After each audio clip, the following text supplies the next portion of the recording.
Hello, and welcome to episode 9 of Arbiter of World. If you're joining me for the first time, Arbiter of World is a channel devoted to the art of game mastery. I've been a GM for over 40 years and a game designer for the last 12 years, and I'm sharing my hard-earned secrets. Today, I want to share the secret art of abduction.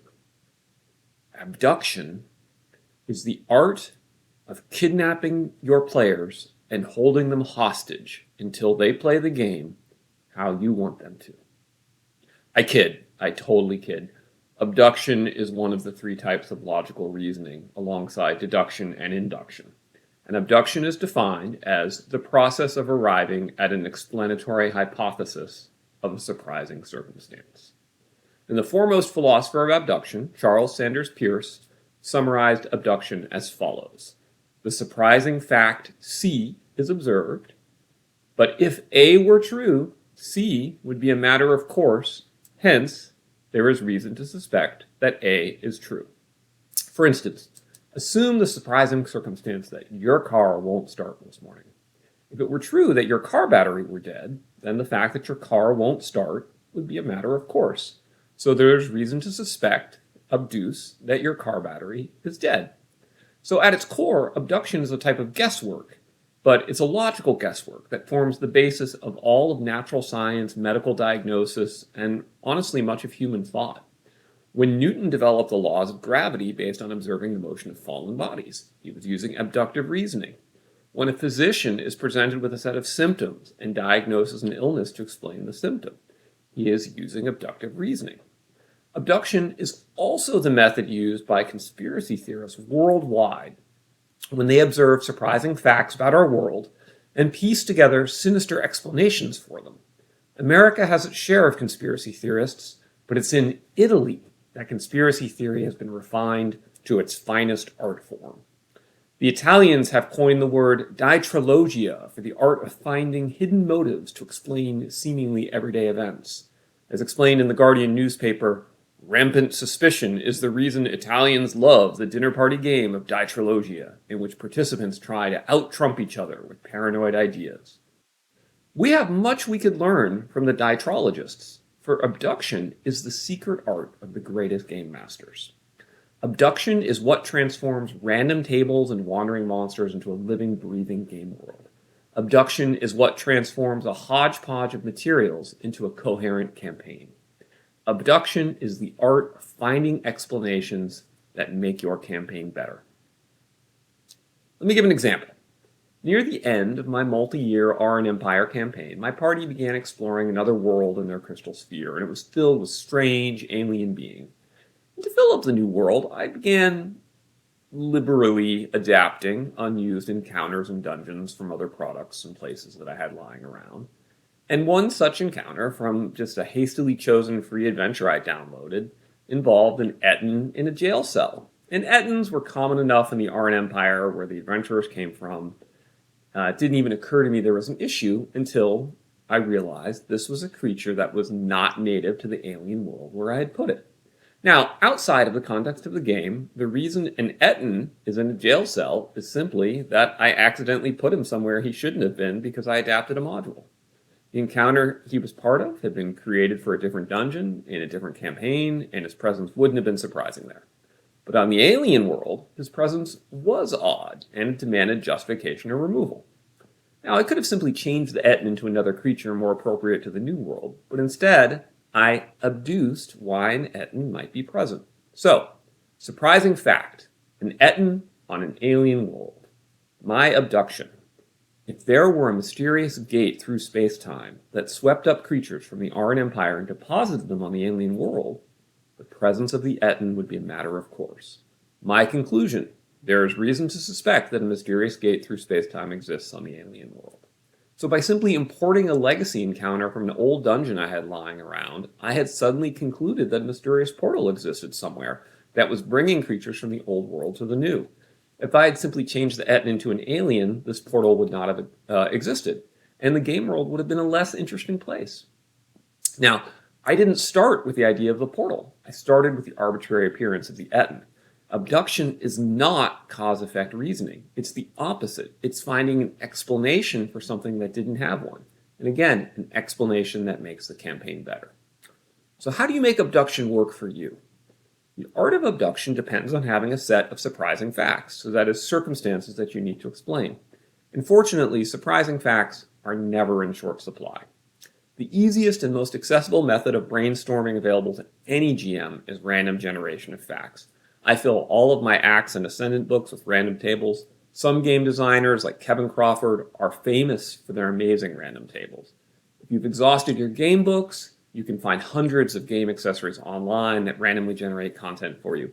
Random adventure generators, random magic swords, random taverns, random jewelry, random monsters, on and on. And I frequently make use of abduction in conjunction with random tables. For example, I once used a random adventure generator to create a dungeon called the Weird Citadel of Secrets, with many rooms. And one of these was room 45, which noted there are cracks in the floor here, and treasure, 500 silver pieces, 20 gold pieces. So the surprising fact is there's treasure in an empty room with cracks in the floor. And so I abduced. If the treasure belonged to adventurers who had fallen into the cracks in the floor, this would make sense. And so presto, the cracks in the floor are now large menacing cracks which must have broken under the feet of some hapless hero whose precious wealth lingers there. And so that's the oracular power of the dice combined with abduction at work. Another great source of surprising facts is through adaptation, when you port content from other sources into your campaign setting. For instance, in the Arn Empire, I made use of the old D&D modules Isle of Dread, Against the Giants, and City of the Gods, each of which came from a different campaign setting, Mystara, Greyhawk, and Blackmoor. And you can do the same with articles from Dragon and Dungeon Magazine, various internet sources, modules from other game systems, ideas you steal from your favorite TV shows, movies, books, anything you can take inspiration from. And then the third method of generating surprising facts is to rely on your players, who are constantly engaging in abductive reasoning. So for instance, let's imagine your adventurers on a wilderness expedition through a supposedly dangerous forest. You haven't prepped any particular content for this forest, other than you know that a chimera lives in the middle hex. Otherwise, you're relying on procedural generation to create the encounters as the adventurers explore. So as they move from hex to hex, you're rolling random encounter checks. But let's say the checks keep failing. The party has no encounters in this supposedly dangerous forest. And they begin to get suspicious. And as the session draws to a close, one of the players says, "It's altogether creepy that we haven't encountered anything in this forest. There must be some great evil here that brooks no rivals to its power." The other group members all nod, and the party leader is like, "Next session, we will find this monster and kill it." And here, the players have abduced the presence of a monster from the lack of wandering monsters. And since you know that there is a chimera nearby, but you haven't detailed the lair too much, you just run with this idea. So for the next session, you work up a description of the chimera lair that includes like clawed and scarred skeletons of hundreds of animals and humanoids in a killing field. And so when the players come upon this place of death, their theory is confirmed. All right, now let's reimagine our hypothetical. Let's say your adventurers are once again on this wilderness expedition through the supposedly dangerous forest. You once again haven't prepped any particular content for the forest, except to note that a chimera lives in the middle hex. This time, however, the random encounter checks keep resulting in encounters. And all of the encounters happen to be roaming bands of animals, such as bears, wolves, deer. There's no animal layers. It's always roaming animals. And because dice are weird and weird streaks happen, the animals keep turning up as hostile. And one of your players is like, "This many encounters with wild animals is very strange. These animals must be fleeing from something. They're panicked and terrified. That's why they're so hostile." So they decide to use magic to charm one of the animals and speak with it. And so the player says, "What are you fleeing from, animal?" Well, here you can use the player's own abduction again, and you confirm that the animal is fleeing from a terrible winged beast with 3 heads that preys on even us predators, right? So in either case, abduction is kind of like quantum mechanics of the role-playing game world. Explanations for the facts of the game world don't exist until they're consciously observed. And until then, they're just potential explanations. They're ideas floating in the seas of possibility. And abduction is how you can plunge into the ocean of ideas and find the best ones to explain the facts what you're dealing with.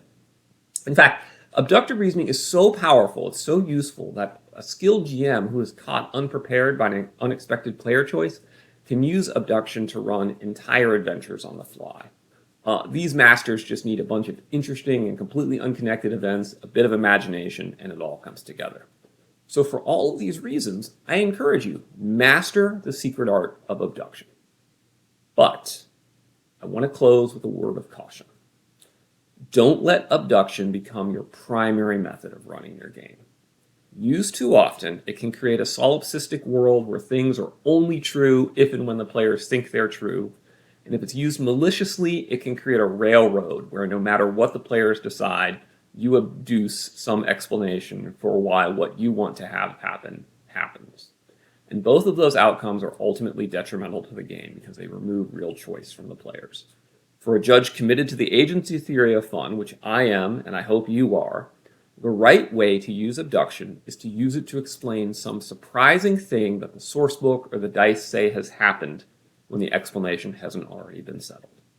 That's all for now. Thanks for watching. Please be sure to abduct the like and subscribe buttons on your way out so that YouTube loves me. See you next week.